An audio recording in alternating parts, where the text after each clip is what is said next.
इस कार्यक्रम के पुण्यार्जक हैं विद्या अरह गुरु भक्त परिवार संघ, श्री राजेश लीना जैन, निकेत प्रियंका जैन, सजल प्रज्ञा जैन, सुनील समता जैन एवं पारस, रागनी अद्विक, सम्यक जैन समस्त परिवार बीना मध्य प्रदेश, श्रीमती चंपा जैन शिक्षिका, संजय संगीता, शरद रश्मि, अक्षत, आर्या, अर्क, तीर्थ समस्त जैन परिवार बीना मध्य प्रदेश, श्री गुलझारी लाल, चिरौंजी बाई, प्रदीप, रिंकू जैन, कुमारी प्रियंका, शैली, शालिनी आदि समस्त नौगांव परिवार बीना मध्य प्रदेश, श्री चंद्रभान चंदा जैन, एडवोकेट आशीष ऋचा, अभिषेक, नेहा, आनंद, अनय, आगम, अनवी, आशिका जैन समस्त जैन परिवार बीना मध्य प्रदेश, श्री पदम चंद, श्रीमती अंगूरी बाई, धर्मेंद्र, सुषमा, वीरेंद्र, ममता, रविंद्र, डिम्पल, विपिन भैया एवं अभय, आगम, हिमांशु, मिष्ठी, दीक्षा समस्त जैन परिवार पद्म श्री वेयर हाउस महावीर भोजनालय बीना मध्य प्रदेश, श्री मातेश्वरी शांति by, Shri Masab PC Jain, Shrimati Vimla बहन जी, आलोक, रीना जैन, मीठी, स्वीटी समस्त जैन परिवार बीना मध्य प्रदेश,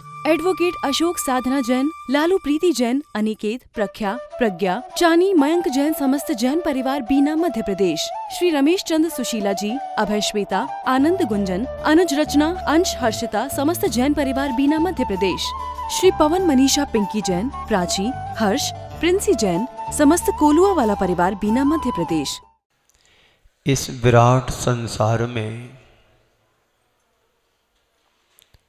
कुछ भी स्थिर नहीं है, कोई भी सुरक्षित भी नहीं है और कोई भी सुखी नहीं है। बोलो, कोई सुखी है? ना स्थिर है, ना सुरक्षित है, ना सुखी है। अगले चरण में मंगत राय जी कह रहे हैं कि हर जीव की संपूर्ण यात्रा एकाकी है। हम यहाँ पर एकत्व भावना की चर्चा कर रहे हैं। हर जीव अकेला है। थोड़ा अपने जीवन पर दृष्टिपात करके देखते हैं। हम जन्मे भी अकेले थे और मरण भी अकेले करेंगे। इस बात पर जिसका श्रद्धान हो जाता है वो फिर संसार में ज्यादा विचलित नहीं होता है। हर व्यक्ति को अकेला जाना ही है, ये निश्चित है, तय है। हम अपनी मृत्यु के तो साक्षी नहीं बन पाए, लेकिन जितनों को भी हमने मरते हुए देखा वो सब अकेले ही इस संसार से गए। ये बात अलग है कि किसी का एक्सीडेंट हो जाता है तो 4-5 इकट्ठे चले जाते हैं, पर हर व्यक्ति जरूरी नहीं है कि एक साथ यहाँ से संसार से जाए और एक साथ जन्म ले। ये प्रकृति का अकाट नियम है कि जन्मे मरे अकेला चेतन सुख दुख का भोगी। और किसी का क्या एक दिन यह देह जुदी होगी। संत कहते हैं जन्मे अकेले मरे अकेले। ये तो बहुत स्थूल बात है। जीना भी तुम्हें अकेला है संसार में। मान लीजिए किसी की शादी हुई और 6 माह बाद किसी का अवसान हो जाए, 2 में से तो क्या होगा? अकेला ही रहना पड़ेगा ना। मतलब जीना भी तुम्हें अकेला है, ये संसार की नियति है। तुम्हारे साथ लोग होंगे पर ये तुम्हारे हैं, ये तुम्हारा भ्रम है। बहुत सारे लोग यहां पर बैठे हैं, आप कहोगे मेरे साथी हैं। ये साथी कहना ही तुम्हारे जीवन का सबसे बड़ा भ्रम है। सबके बीच में तुम अकेले हो। इस अनुभूति का नाम एकत्व भावना है। किसका नाम एकत्व भावना है? अकेलेपन का एहसास करना। थोड़ी देर के लिए विचार करो, यदि कदाचित व्यवस्था अलग हो तो अकेले जन्म लेने की अपेक्षा पूरे परिवार के साथ हमें जन्म लेना पड़े तो क्या होता हमारा? हमारे साथ हमारे माता पिता नहीं होते, सबके सब जुड़वा भाई बहन बन गए होते। जिस समय हम जन्मे उसी समय सब माँ बाप भाई बहन बंधु परिजन सब एक साथ पैदा होते। हमारा व्यवहार क्या होता? बिगड़ जाता ना। बोलो, फिर शादी किससे होती? फिर माता पिता किसको कहते? और सब मेरे साथ मरे तो ऐसा कौन चाहेगा कि मेरे साथ सब मेरा पूरा कुनबा का कुनबा जाए, पूरा परिवार का परिवार मरे? ऐसा कोई पसंद नहीं करता है। संत कहते हैं प्रकृति ने बहुत अच्छी व्यवस्था हम सबको बना करके दी है। यहां आगमन भी अकेला है और जाना भी अकेला है। इधर जन्म भी हो रहा है, उधर मरण भी हो रहा है। आया भी अकेला, जाना भी अकेला। संत कहते हैं तुम्हें जीना भी अकेला है तुम्हारा इस पर विश्वास? पिताजी सोचते हैं कि बेटा मेरा साथ देगा, बेटा कहता है पिताजी मेरा साथ देगा। जन्मे मरे अकेला चेतन सुख दुख का भोगी, और किसी का क्या एक दिन यह देह जुदी होगी। है इस बात पर विश्वास? बोलो।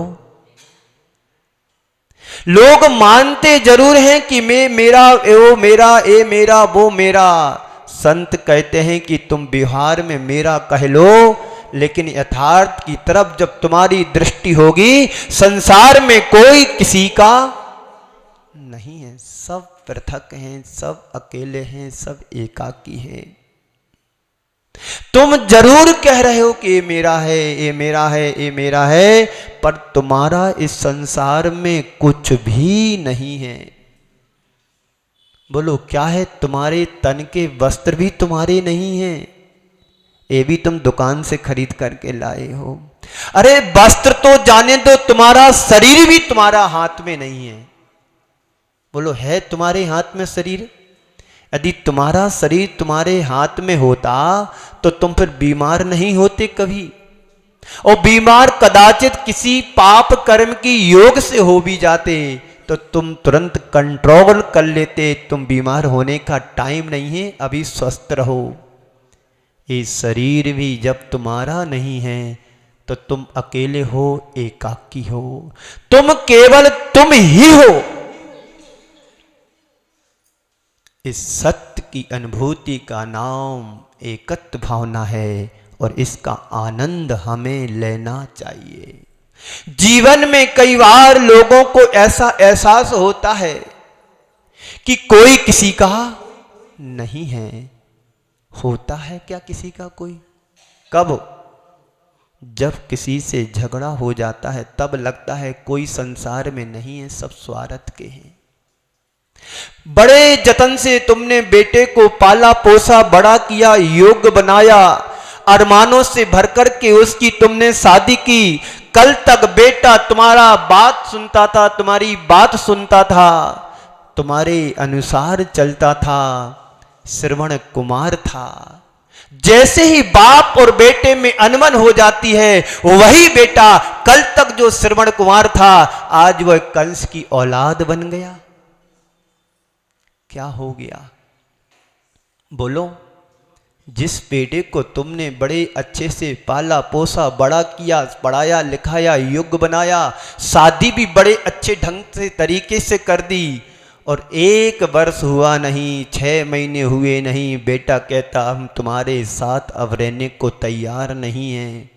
बेटा फिर भी रह ले, लेकिन उसकी पत्नी कहती मुझे इनके साथ नहीं रहना। कई परिवार तो इसी से टूट रहे हैं।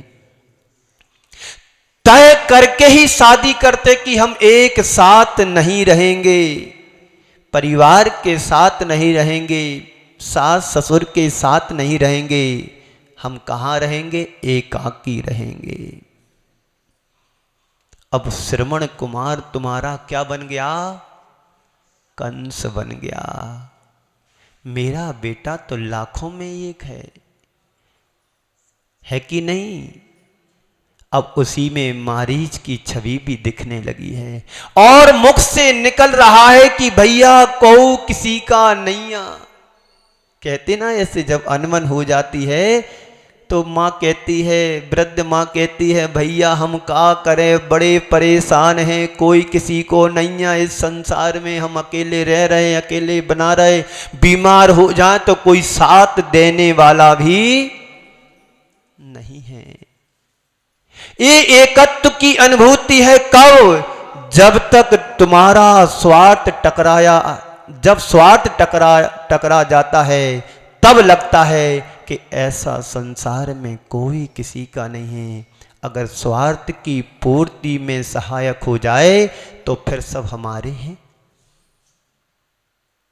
तब तक हमारे हैं सब। मतलब पूर्ण होने तक सब अपने हैं और मतलब ना सदे तो सब पराए हैं, बेगाने हैं। में एक प्रकार की विद्वेषपूर्ण जन स्थिति की अनुभूति है। कोई तुम्हारा विरोध कर रहा है, तुम्हें लग रहा कि संसार में कोई मेरा नहीं है, तुम्हारा साथ दे रहा है तो सब संसार में मेरे हैं। इस तरह की जो अनुभूति है विद्वेषपूर्ण अनुभूति है, जिसका यहाँ पर कोई प्रयोजन नहीं है, ऐसा लोग महसूस करते हैं। एक बार ऐसा हुआ, बड़े अरमानों से भरकर के बेटी की शादी की, उसे विदा किया, घर खाली खाली सा लग रहा है अनुभव आप लोगों का? 25 वर्ष तक बेटी को घर में रखा, बड़े अरमानों से उत्साह से भरकर के बेटी की विदा कर दी। विदा हो जाने के बाद घर में खाली खाली सा लग रहा है। भैया कोई किसी का नहीं है, किसी का कोई नहीं। बिटिया थी वो पराए घर की थी, चली गई। एक कर्तव्य पूर्ति के बाद एकाकीपन का एक अनुभव हो रहा है, ये बिछोए जन्य अनुभव है। क्योंकि बेटी मेरी थी, बेटी की विदा कर दी, बेटी अपने घर चली गई। अब कैसा अनुभव हो रहा है? बिछोए जन्य अनुभव हो रहा है। आज समय में किसी की मृत्यु हो जाती है, अब क्या करें, कोई नहीं है, अब मैं अकेला हूं, अकेला ही रहना पड़ रहा है। चला गया, जाने वाला चला गया। यहां एकाकीपन की अनुभूति जो हो रही है वो वियोग जन्य अनुभूति हो रही है। एक विद्वेषपूर्ण अनुभूति, एक बिछोए जन्य अनुभूति और एक वियोग जन्य अनुभूति। यहां एकत्व का अनुभव नहीं कर रहे, यहां अकेलापन का अनुभव हमारे साथ हो रहा है। किसका अनुभव हो रहा है? अकेलेपन का अनुभव। एक होता है विवेक जन्य एकत्व, उसकी चर्चा मैं यहां आपसे करूंगा। सबके साथ रहते हुए भी अपने आप को अकेला महसूस करना। सबका प्रेम मुझ पर बरस रहा है, सबके बीच सब अपना अपना कर्तव्य निभा रहे हैं, फिर सबके बीच अपने में रहना, ये एकत्व की अनुभूति है। बोलो, है अनुभूति इस तरह की आपके पास? नहीं है। कोई आपके बीच से आज समय में चला जाए और तुरंत समाचार मिले कि ऐसा ऐसा हो गया, तुम्हारे पैरों की तले की जमीन खिसक जाएगी। अब क्या हो गया, ऐसा कैसे हो गया? संत कहते हैं ये तो तुमने अनंतों बार ऐसा किया है, अनंतों बार तुम्हारे साथ संयोग बना है, वियोग बना है, बिछोए हुआ है। ये तो एक बार की बात नहीं है, अनंतों बार इस जीव के साथ ऐसा हुआ है। संत कहते हैं सबके बीच रहते हुए भी अपने में रहा जा सकता है। अकेलेपन का अनुभव किया जा सकता है, इसी का नाम एकत्व भावना है। हकीकत तो यही है, हम सबके बीच में भी हम अकेले हैं, इस बात पर विश्वास हमें करना होगा। यथार्थ ही ये जो भी तुम्हें भीड़ जमघट दिखाई दे रहा है, और भीड़ में रहने वाला हर प्राणी कैसा है? अकेला है। इस जगत में भीड़ तुम्हें दिखाई दे रही, संसार में भीड़ जो दिखाई दे रही है, उस भीड़ में हर व्यक्ति अकेला है। उसको अपने जीवन की यात्रा अकेले ही करना है। इस एकत्व का जो अनुभव करते हैं, वे हर पल आनंद में जीते हैं। जब तुम्हारा किसी से राग नहीं होता है, किसी से मोह नहीं होता है, तब तुम्हारी जिंदगी की यात्रा बड़ी आनंदमय होती है। और जहां हमारा किसी से अटैचमेंट होता है, राग होता है, मोह होता है, तब तुम्हारे साथ से कोई अलग होता है, तुम्हें लगता है कि संसार में कोई किसी का नहीं है। लोगों को अपेक्षा रहती है कि लोग मेरा साथ निभाएं, पर कोई किसी का साथ निभाने वाला इस संसार में नहीं है। बोलो, तुम्हारा अनुभव क्या बोलता है? संसार में तुम्हारे साथ अभी तक कितने लोगों ने साथ निभाया है? कोई ऐसा जो तुम्हारे साथ पर भाव से आया हो और अगले भाव तक जाएगा? बोलो बोलो, जोर से बोलो। है कोई तुम्हारा ऐसा साथी, प्रियजन, जो पिछले भाव में भी तुम्हारे साथ था और इस भाव में भी साथ है और आने वाले जाने वाले भाव में भी तुम्हारे साथ रहेगा? कोई नहीं है इस संसार में किसी का साथी, है सबकी यात्रा एकाकी। विद्या अरह गुरु भक्त परिवार संघ श्री राजेश लीना जैन, निकेत प्रियंका जैन, सजल प्रज्ञा जैन, सुनील समता जैन एवं पारस, रागनी अद्विक, सम्यक जैन समस्त परिवार बीना मध्य प्रदेश। श्रीमती चंपा जैन शिक्षिका, संजय संगीता, शरद रश्मि, अक्षत, आर्या, अर्क, तीर्थ समस्त जैन परिवार बीना मध्य प्रदेश। श्री गुलझारी लाल, चिरौंजी बाई, प्रदीप, रिंकू जैन, कुमारी प्रियंका, शैली, शालिनी आदि समस्त नौगांव परिवार बीना मध्य प्रदेश। श्री चंद्रभान चंदा जैन, एडवोकेट आशीष ऋचा, अभिषेक, नेहा, आनंद, अनय, आगम, अनवी, आशिका जैन समस्त जैन परिवार बीना मध्य प्रदेश। श्री पदम चंद, श्रीमती अंगूरी बाई, धर्मेंद्र, सुषमा, वीरेंद्र, ममता, रविंद्र, डिम्पल, विपिन भैया एवं अभय, आगम, हिमांशु, मिष्ठी, दीक्षा समस्त जैन परिवार, पदम श्री वेयर हाउस महावीर भोजनालय बीना मध्य प्रदेश। श्री मातेश्वरी शांति by, Shri Masab PC Jain, Shrimati Vimla बहन जी, आलोक, रीना जैन, मीठी, स्वीटी समस्त जैन परिवार बीना मध्य प्रदेश। एडवोकेट अशोक, साधना जैन, लालू, प्रीति जैन, अनिकेत, प्रख्या, प्रज्ञा, चानी, मयंक जैन समस्त जैन परिवार बीना मध्य प्रदेश। श्री रमेश चंद, सुशीला जी, अभय, श्वेता, आनंद, गुंजन, अनुज, रचना, अंश, हर्षिता समस्त जैन परिवार बीना मध्य प्रदेश। श्री पवन, मनीषा, पिंकी जैन, प्राची, हर्ष, प्रिंसी जैन समस्त कोलुआ वाला परिवार बीना मध्य प्रदेश।